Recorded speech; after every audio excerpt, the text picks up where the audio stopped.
श्रीमन नारायण। अभी हमारे पास एक पोस्टर आया है, एक बड़े ही चर्चित व्यक्तित्व का उसमें उल्लेख किया गया है। वैसे तो इसके विरुद्ध हमने पहले भी लोगों को सतर्क किया था और इसी के पूर्व काल के वक्तव्यों के आधार पर हमने इसका खंडन किया था। किंतु अभी का जो पोस्टर हमारे पास आया है, हम उसकी जांच कर रहे हैं, क्योंकि 19 दिसंबर का उसमें दिनांक निश्चित किया गया है और 19 दिसंबर तो आज ही है। 3 बजे से दिल्ली के किसी नागपाल कॉम्प्लेक्स इत्यादि में या कोई भवन में इसका कोई समारोह होने वाला है। तो हम यद्यपि थोड़े अभी साधनात्मक व्यस्तताओं के कारण अवकाश में थे और इसीलिए हम सोशल मीडिया में उतने अधिक सक्रिय नहीं थे। यूट्यूब, फेसबुक इत्यादि से थोड़े से अस्थायी रूप से अभी हम दूर थे। लेकिन चूंकि उस पोस्टर को हमने देखा तो हमें यह भाव बना कि हम इस विषय में कुछ कहें।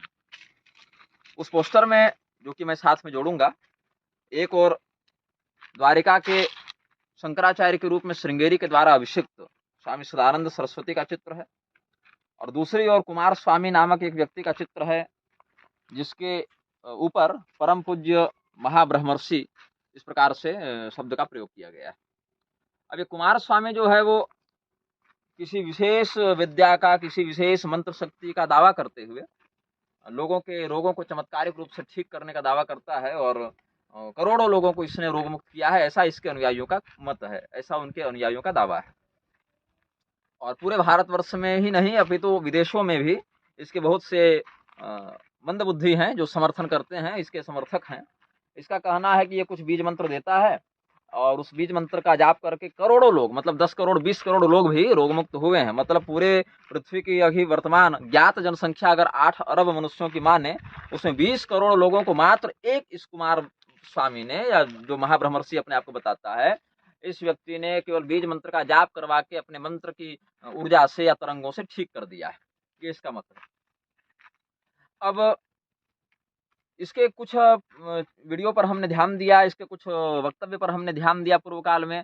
करीब हम समझते हैं 5-6 महीना पहले हमने इस पर कुछ अपना वक्तव्य जारी किया था, जिसमें हमने बताया कि कैसे सप्रमाण बताया, इसी के वीडियो से हमने बताया, इसका पूर्व पक्ष प्रस्तुत करते हुए, कि कैसे यह श्री राम नाम, श्री कृष्ण नाम, भगवान नामों की अवमानना करते हुए और अल्लाह, गॉड, इन सभी शब्दों का महात्म्य स्थापित करना चाहता है या उसको उद्धारक बताना चाहता है। यहाँ तक कि इसने एक बहुत बढ़िया नाटक किया था जिसमें ये व्यक्ति अपनी पत्नी के साथ दिख रहा था और पत्नी के साथ इसने निकाह, ऐसा कुछ एक नाटक किया कि मैं निकाह कर रहा हूँ, और सभी लोगों को बैठा कर क्या क्या वो आयतें पढ़वा रहा था और क्या क्या अल्लाह इत्यादि करवा रहा था। और ये व्यक्ति स्वरूप तो इसने हिंदू धर्मगुरु का बनाया है, माध्यम इसने बीज मंत्रों का रखा है लोगों के अंदर प्रभाव डालने के लिए। लोग क्या है, भारत एक मूर्खता प्रधान देश है। लोग देखते हैं कि लाखों लोग इधर जा रहे हैं तो वो उधर जाकर मर जाते हैं। वो अपना विवेक नहीं लगाते कि उधर लाखों लोग जा रहे हैं तो वो विवेकपूर्ण दृष्टि से जा रहे हैं या स्वार्थपूर्ण अविवेक का आश्रय लेकर जा रहे हैं। तो इसी कड़ी में अभी हालांकि मुझे यह भी सूचना मिली कि ब्रह्मलीन शंकराचार्य स्वामी स्वरूपानंद सरस्वती भी इसके कार्यक्रमों में आते जाते रहे। अब स्वामी स्वरूपानंद सरस्वती के मत में अगर हम देखें तो अपने निकट संबंधियों के मृत्यु के बाद भी देवकी नंदन ठाकुर, जो सामान्य मुंडन इत्यादि भी नहीं कराता, वो धर्मरत्न था। देवकी नंदन ठाकुर को इन्होंने धर्मरत्न की उपाधि दे रखी थी, जिसके चलचित्र और फोटो बहुत स्पष्ट रूप से और बहुत सहज रूप से सार्वजनिक है। और स्वामी स्वरूपानंद सरस्वती के उत्तराधिकारियों के रूप में स्वामी सदानंद सरस्वती और अविमुक्तेश्वरानंद सरस्वती का नाम बड़ा प्रसिद्ध है। यह भी सार्वजनिक बात है, कोई मैं अपने से बनाकर नहीं कह रहा। इसके बाद भी श्रृंगेरी के शंकराचार्य ने ज्योतिष पीठ और द्वारिका पीठ के शंकराचार्य के रूप में इन दोनों का अभिषेक किया, यह भी बात सार्वजनिक है। और पुरी के शंकराचार्य ने इनका विरोध किया, इनको अप्रमाणिक कहा, स्वयंभू कहा, यह बात भी सार्वजनिक है। इसमें कोई ऐसी बात नहीं कि हम बनाकर कह रहे हैं और कोई नई बात प्रकाशित कर रहे हैं। अभी जो पोस्टर आया उसमें देख रहे हैं कि सदानंद सरस्वती जा रहे हैं कुमार स्वामी के कार्यक्रम में। अब ये नागपाल है, ये इसने हिंदू धर्मगुरु का रूप बनाकर रखा है। तो सदानंद सरस्वती क्या है, पश्चिमामनाय पीठ के शंकराचार्य के रूप में प्रचारित है या अभिषिक्त है श्रृंगेरी के द्वारा। और सदानंद सरस्वती, अच्छा कुछ लोग तो मुझे सदानंद सरस्वती का चेला भी बताने लगे थे गोविंदानंद सरस्वती वाले प्रकरण में, लेकिन अभी तक मेरा यह सौभाग्य है कि मैं किसी भी ऐसे ब्रांड या बड़े नाम के साथ जुड़ा हुआ नहीं हूँ कि मैं इस अमुक स्थान के बड़े महामंडलेश्वर जगत गुरु का शिष्य हूँ या मैं इनकी कृपा पात्र हूँ। मेरे नाम पोस्टर के आगे कभी ऐसा नहीं आपको मिला होगा कि अमुक के कृपा पात्र शिष्य, इस प्रकार से। हालांकि हमने अपने वर्तमान अभिषेक परंपरा, जो गुरु परंपरा है हमारी, उसको हमने सार्वजनिक किया है और भविष्य में, हम निकटतम भविष्य में, होली से पहले यह प्रयास करेंगे कि हमारा जो भवितव्य ग्रंथ है निग्रह प्रवेशिका, वो प्रकाशित हो जाए। और उसके बाद हम श्रीनिवास विलासिनी भी लिखने जा रहे हैं, क्योंकि बहुत से लोग हमें राम स्नेही मिश्र जी और गुरुचरण दास जी के वक्तव्यों का आश्रय लेकर कह रहे थे कि रामानंद संप्रदाय पर आपने जो कहा था उसका विरोध वो कर रहे हैं, उसके प्रति वो खंडनात्मक वीडियो श्रृंखला चला रहे हैं, तो आप कुछ क्यों नहीं कह रहे? तो मैं इसीलिए कुछ नहीं कह रहा हूं क्योंकि एक तो मैं साधनात्मक गतिविधियों के कारण व्यस्त हूं, दूसरी बात कि मैं संपुष्ट प्रमाणों के साथ उस पर लेखन कर रहा हूं, और लेखन के बाद मैं वीडियो भी बनाऊंगा, लेकिन इनमें करीब करीब 2-3 महीनों का समय चला जाएगा, 2-3 मास का समय व्यतीत होगा। इसीलिए मैं अभी सार्वजनिक रूप से कुछ उठापटक वाली बात कह नहीं रहा हूं, क्योंकि मेरे पास ठोस बात है कहने के लिए और उसके लिए मुझे ठोस समय चाहिए। और जब मैं श्रीनिवास विलासिनी लिखूंगा तो उसमें श्री संप्रदाय के प्रति हमारा निग्रहाचार्य के रूप में जो दृष्टिकोण बना, जो अनुभव बना, उसको मैं लिखूंगा। न कोई रामानंदी मत की बात है, न कोई रामानुजी मत की बात है। लोग तो यह भी आरोप लगा रहे हैं कि स्वामी विद्या भास्कर जी तुमको स्पॉन्सर कर रहे हैं, तुमको पैसा दे रहे हैं ये सब लिखने पढ़ने के लिए, जबकि ऐसा कुछ नहीं है।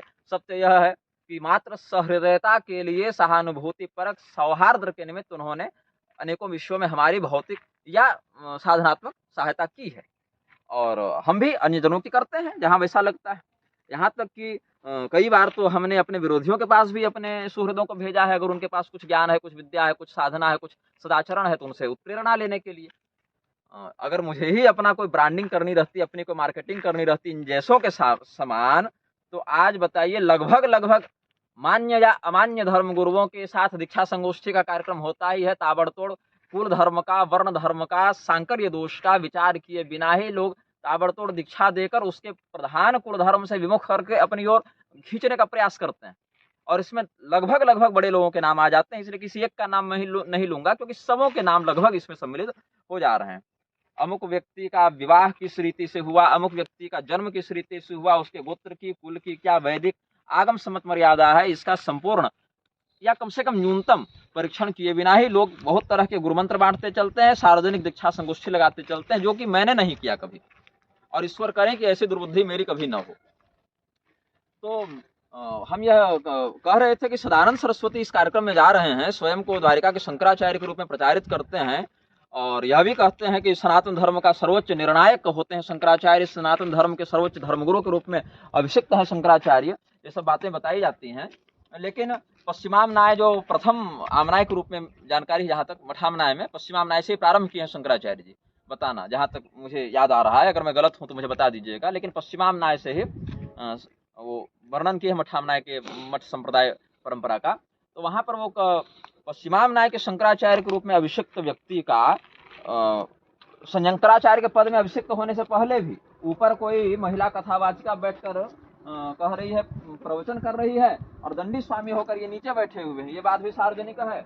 और शंकराचार्य बनने के बाद भी कोई बदलाव नहीं, अपितु कुमार स्वामी जैसे पाखंडी के, धर्मद्रोही के, जो स्वयं को ब्रह्मर्षि कहने के बाद भी संतुष्ट न हो सका तो महाब्रह्मर्षि कह रहा है। और धिक्कार है काशी के बिकाऊ पंडितों पर, जो लोग कुमार स्वामी के पैसे पर बिकते हुए उसके दरबार में जाकर उसकी चाटुकारिता करते हुए उसको ब्रह्मर्षि बनाकर घूम रहे हैं। ये जो ब्रह्म राक्षस घूम रहे हैं काशी में, ब्रह्मबंधु, जो अस्पृश्य कोटि में हम समझते हैं, जिनके हाथ का पानी भी हम न पीना पसंद करें, ऐसे अधम गर्हित ब्राह्मणाधमों ने कुमार स्वामी को, जो स्वयं जन्मना जाति ब्राह्मण भी नहीं है, उसको ब्रह्मर्षि, यही महाब्रह्मर्षि की उपाधि दे दी।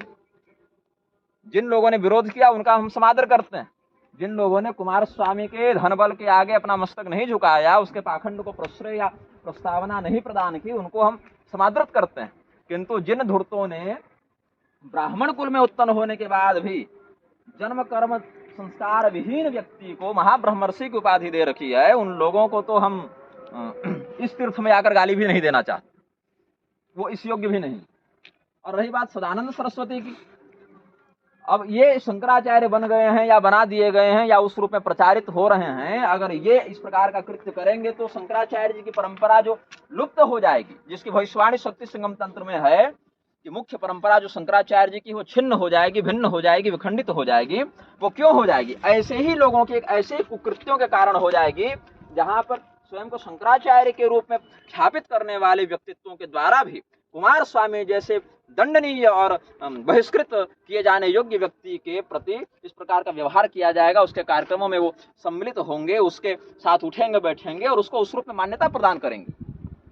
अभी क्या है, केवल अपने मठ में डोनेशन आ जाए, हमारे शिष्य समूह बड़े लंबे चौड़े हो जाएं, हम सनातन धर्म के सर्वोच्च के रूप में बैठ जाएं, यहाँ तक कि सगे गुरु भाई हैं दोनों, लेकिन द्वारिका वाले परमाराध्य नहीं बन पाए और परम धर्माधीश नहीं बन पाए, लेकिन ज्योतिष पीठ वाले परमाराध्य भी बन गए, परम धर्माधीश भी बन गए। और बयान क्या जारी करते चल रहे हैं कि शूद्र वर्ण के पास पैसा नहीं था, समय नहीं था, इसलिए बेचारे वेद न पढ़ सके। हम बताते हैं, शास्त्रों में एक शूद्र का वर्णन है जिसका नाम था पैजवन, गालव मुनि का शिष्य था। और गालव मुनि के पास उसने जाकर कुछ भगवत भक्ति की याचना की है, कुछ ज्ञान प्राप्ति की याचना की है। उसने जब पाक यज्ञ किया था पैजवन शूद्र ने, तो 1,00,000 स्वर्ण मुद्राएं उसने दक्षिणा में दी थी। आज के शंकराचार्यों की हैसियत नहीं है कि उस कोटि की दक्षिणा देकर कोई यज्ञ संपादित कर सके, जबकि धर्म की गद्दी पर बैठे चलते हैं। शंकराचार्यों की जो अभी स्थिति मुझे देखने में आ रही है, अगर उनको कहा जाए कि आप ऐसा यज्ञ करें, तो एक बार उनको सोचना पड़ेगा कि इतने धन का हम प्रबंध कहाँ करें। ऐसा यज्ञ तो हमारे भारत में एक शूद्र व्यक्ति कर लेता था, इतना संपन्न था। तो आप कैसे कर सकते हैं कि धन के अभाव में वो व्यक्ति वेद नहीं पढ़ सका। और रही बात समय की, तो जो शिल्प कला के निपुण शूद्रगण थे, जो युद्ध कला के निपुण शिल्पकार थे, या युद्ध में लड़ने के लिए जो हथियार कौन बना रहा है, शस्त्र का निर्माण कौन कर रहा है, धनुष कौन बना रहा है, तलवार, तीर, भाला, बर्छी, परिघ, प्रास, तोमर, शतघ्नी कौन बना रहा है, कैसे उस विज्ञान को जानते हैं कि किस हथियार में कितना, किस गुणवत्ता का लोहा या तांबा या सोना या क्या जो भी उसकी प्रक्रिया लगेगा। तो वो पूरी की पूरी जो विद्या है, जो कला है, जो आज जो मेट्रोलॉजी है, या जो धातु विज्ञान है, जो रसायन विज्ञान है, एक एक बात को समझने के लिए उनके पास कितना समय रहता होगा और कितनी तत्परता रहती होगी। पुराणों के ऐसी विद्याएं, आगमों की ऐसी विद्याएं जिनमें वैदिक संहिताओं की अपेक्षा बहुत विस्तृत साहित्य भरा हुआ है, जिनको पढ़ने के लिए, समझने के लिए बहुत व्यापक मात्रा में समय की संसाधन की आवश्यकता है, उनको हमारे शूद्र वर्ण के लोग कैसे प्राप्त कर लेते थे। और कोई व्यक्ति या कोई शूद्र वर्ण का व्यक्ति आज के मुक्तेश्वरानंद सरस्वती इत्यादि के द्वारा संचालित गुरुकुलों में जाएगा और कहेगा कि मैं शूद्र वर्ण का व्यक्ति हूँ और मेरे पास धन भी है, मेरे पास समय भी है, तो क्या स्वामी मुक्तेश्वरानंद सरस्वती या उनके द्वारा पोषित कोई आचार्यगण उसको वेद इत्यादि पढ़ाएंगे? और पढ़ाएंगे तो आदि शंकराचार्य जी के द्वारा जो अपशूद्राधिकरण का भाष्य लिखा गया उसको फाड़ कर फेंक देंगे, या उसका कोई मनमाना विकृतार्थ प्रकाशित करेंगे। तो ये जो परंपरा का मजाक बनाया जा रहा है, और चेले तो हैं ही, चेले क्या है, चेले लाठी भागने के लिए तैयार रहते हैं कि हमारे गुरुजी को कैसे कह दिया, हमारे गुरुजी को कैसे कह दिया। अरे ये तो वो भारत भूमि है जहाँ एक व्यक्ति जन्म लेता है जिसका नाम था कृपालु, जिसने अपने ऊपर इस्लामी टोपी लगाई और जिसने अली मौला भी किया, और जिसने फुल पैंट शर्ट पहन के और फिल्मी गानों पर डांस भी किया और सेंटा क्लॉज बनकर गिफ्ट भी बांटे। ऐसा व्यक्ति स्वयं को जगत गुरु नहीं जगत गुरुत्तम बताता था, और उसके अनुयायी आज भी उसको उसी रूप में प्रचारित करते हैं। और उसका विरोध करने पर वृंदावन के लोगों का मुझे फोन आ गया कि आपने इस व्यक्ति का कैसे विरोध कर दिया, ये तो बड़े महापुरुष। लोग मुझे कहते हैं कि तुम्हें शंकराचार्यों ने मान्यता नहीं दी है, शंकराचार्यों ने तुम्हें प्रमाणित नहीं किया, इसलिए हम तुम्हें नहीं मानेंगे। हमें शंकराचार्यों के प्रमाण की आवश्यकता भी नहीं है। वर्तमान पीठाधीश्वरों की स्थिति जो देखें हम, श्रृंगेरी के शंकराचार्य ने मुरारी बापू को अपने यहाँ पर कथा करवाई, उनकी कथा बैठकर सुनी, जिसके सारे वीडियो इत्यादि यूट्यूब पर उपलब्ध हैं।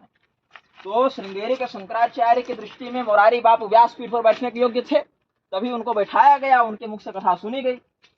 और श्रृंगेरी के शंकराचार्य की दृष्टि में सदानंद सरस्वती जो कुमार स्वामी जैसे धूर्त के कार्यक्रम में जा रहे हैं, वो भी शंकराचार्य पद के योग्य होंगे। और श्रृंगेरी के शंकराचार्य की दृष्टि में ऐसे स्वामी मुक्तेश्वरानंद सरस्वती जो अब शूद्राधिकरण की रोज धज्जी उड़ा रहे हैं, वो भी शंकराचार्य पद के योग्य होंगे। और पूरी शंकराचार्य जिनकी दृष्टि में ये दोनों शंकराचार्य पद के योग्य नहीं हैं, और पूरी शंकराचार्य जिनकी दृष्टि में एक आचार्य दो पीठ पर नहीं बैठ सकता है, या दो पीठ पर एक आचार्य नहीं बैठ सकता है, वही पूरी पीठाधीश्वर जी जब अदालत जाकर अपने प्रमाण को प्रस्तुत कर देंगे, हम असली वाले शंकराचार्य हैं, तो उठाकर वही एक पीठ पर, दो पीठ पर बैठे एक आचार्य के द्वारा हस्ताक्षरित प्रमाण पत्र दे आते हैं। तो जिन लोगों की आपसी आंतरिक प्रामाणिकता ही इतनी विरोधाभासी स्थितियों से ग्रस्त है, हम उनके द्वारा प्रमाणित होने की आशा क्यों करें? इसलिए हम उनकी प्रामाणिकता पर आश्रित ही नहीं है। हमारा अस्तित्व उनकी प्रामाणिकता की सीमा से ऊपर जा चुका है, क्योंकि आपस में चार शंकराचार्यों का जो संबंध है वो इतना अधिक तनावपूर्ण हो चुका है और इतना अधिक गर्हित हो चुका है कि हम कहते हैं कि ये दो व्यक्ति मान्य नहीं हमारे लिए आचार्य के रूप में, लेकिन इनके द्वारा हस्ताक्षरित को हम मान्यता दे देंगे। चतुष्पीठ सम्मेलन में तीने जाएंगे, चार के बदले कांची वाले को बुलाएंगे, लेकिन कांची को प्रामाणिक पीठ नहीं मानेंगे। तो इन सभी ठोस बिंदुओं पर भी जहां पर दिक्कत है वो सब भी छोड़ दीजिए।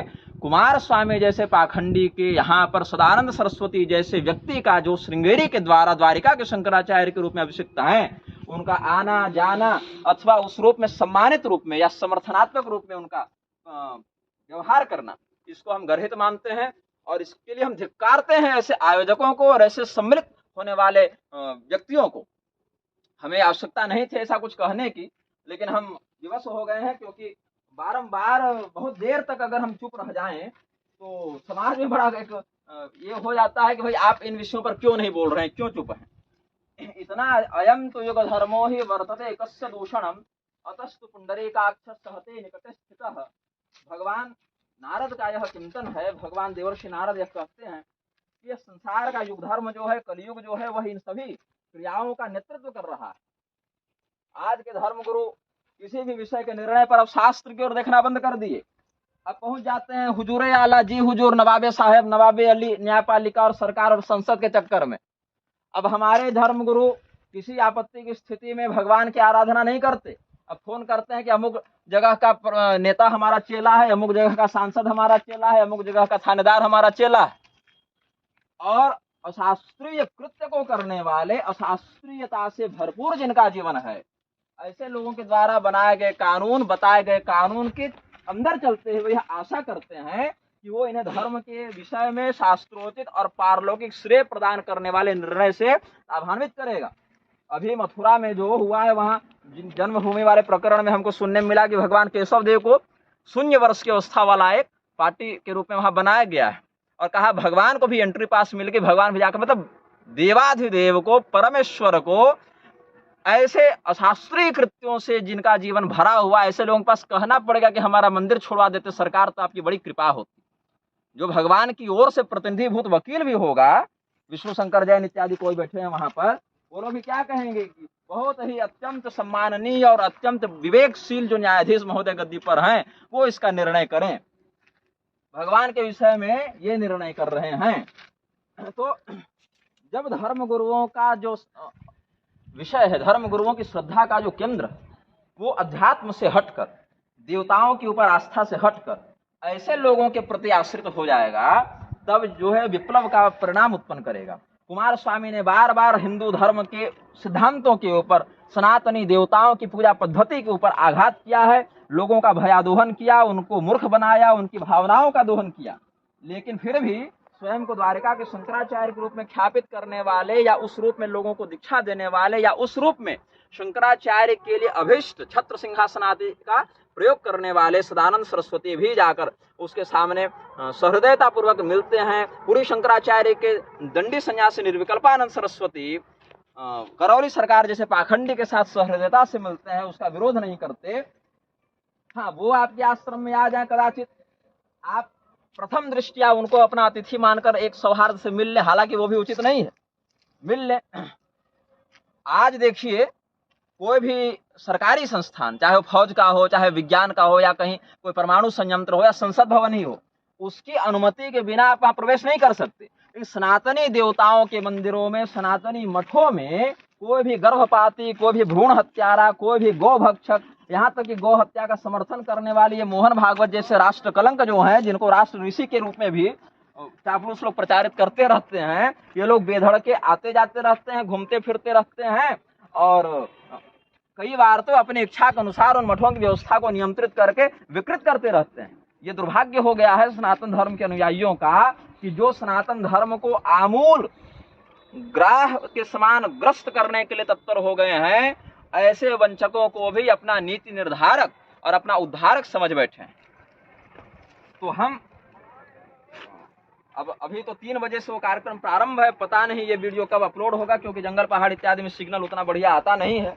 लेकिन जो भी हो, हम यह आशा करते हैं कि, पता है मुझे सुधार तो होगा नहीं, लेकिन जो लोग ऐसे भ्रामक व्यक्तित्वों के चक्कर में फंसे रहते हैं, मुझे लोग कहते हैं कि तुम संतों की निंदा करते हो। बताओ, एक व्यक्ति जो गद्दी पर बैठकर इस्लामी टोपी पहनकर और अल्लाह अकबर करवा रहा है जनता से, उसके साथ तुम्हारे शंकराचार्य ग्रुप में स्थापित होने वाला व्यक्तित्व साठ गांठ करके कार्यक्रम में सम्मिलित हो रहा है, और इस बात का हम विरोध करेंगे तो हम संत निंदक हो गए। मैं संतों में दोष नहीं देखता, मैं दोष में दोष देखता हूं। तुम दोष युक्त व्यक्तित्व को समतत्व के रूप में ख्यापित कर बैठे हो, इसमें हमारा क्या दोष है? ये तो तुम्हारे अज्ञान का और तुम्हारे अंधविश्वास का परिचायक।